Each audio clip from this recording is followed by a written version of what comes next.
Hey, Matt Morris at mattmorris.com. Thanks for tuning in. Recording a quick show for you here from an experience that I had last week on how to overcome crippling fear, how to overcome fear that paralyzes you. And, for me, I would probably call this how to not be a little bitch. So how to conquer your inner bitch inside. And so here's the experience that I had last week. I was snow skiing and consider myself to be a pretty good snow skier.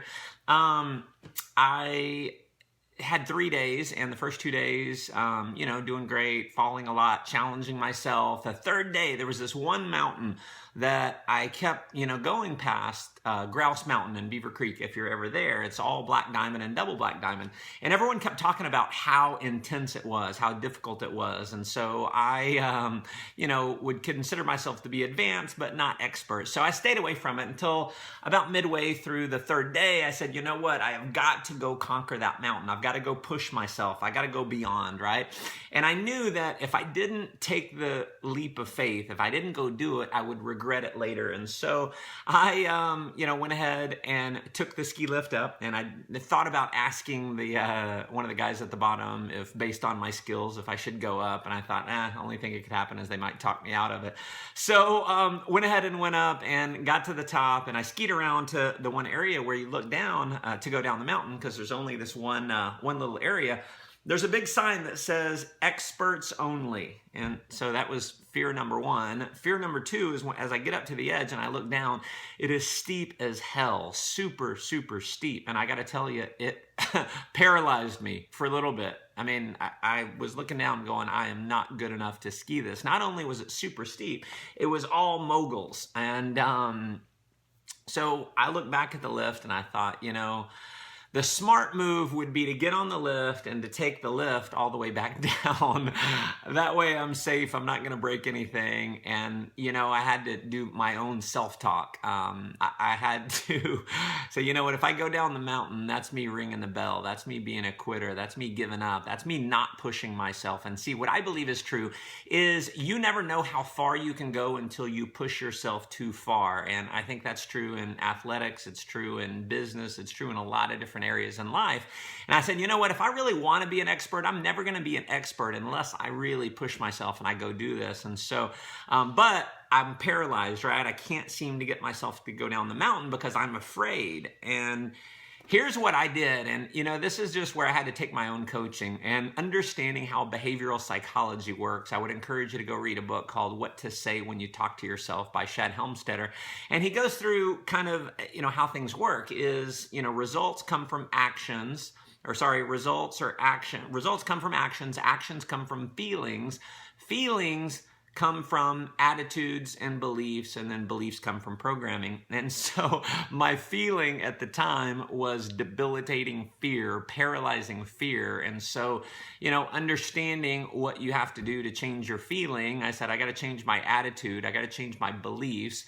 And so how do I change that? Well, you go to the bottom level, it's programming.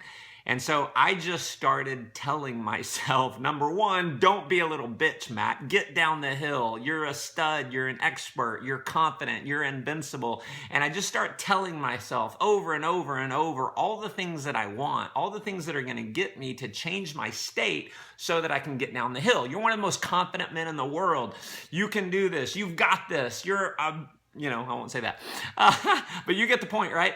So anyway, so what I did is, of course, that got me changed my state, changed my feelings. So I went down the hill. And here's what happened.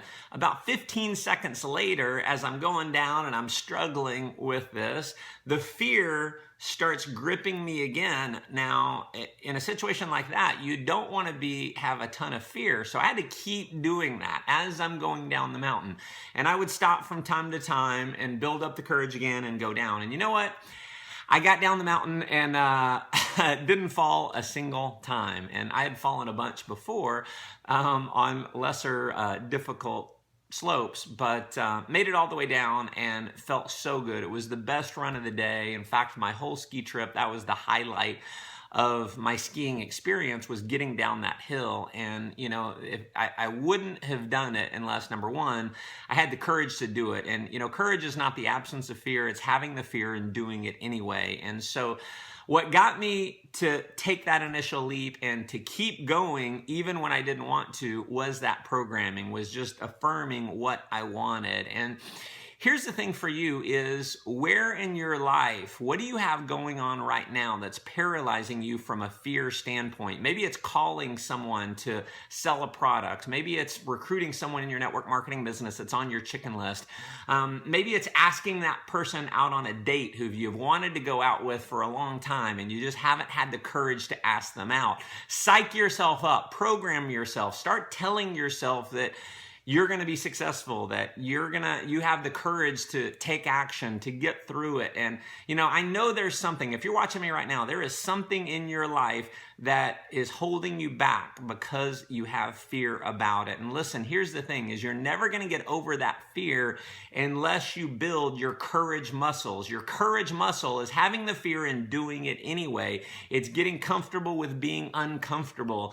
And if you just continue doing what you're uncomfortable doing, it becomes comfortable. The death of fear goes away when you do what you're afraid of. And so that is my coaching for you. Take one action after watching this video. Take one action and just go out and do it. And listen, even if you fail, if you ask someone out and they say no, if you call someone to sell a product or service and they say no, if you call to recruit someone into your business and they say no, here's what happens is you get to be proud of yourself for taking action. Don't beat yourself up for failing. Be proud of yourself. See, on my ski trip, I fell a bunch. And every time I fell, rather than saying, oh, you're such an idiot or you're such a bad skier, I said, congratulations, you just got better. I said, you're awesome. And I felt proud of myself because that meant I'm pushing myself. So get proud of yourself when you fall down. Get proud of yourself when you fail. See, Tom Watson, the founder of IBM, he said, if you want to greatly increase your success in life, double your rate of failure. So my friends, go out and double your rate of failure.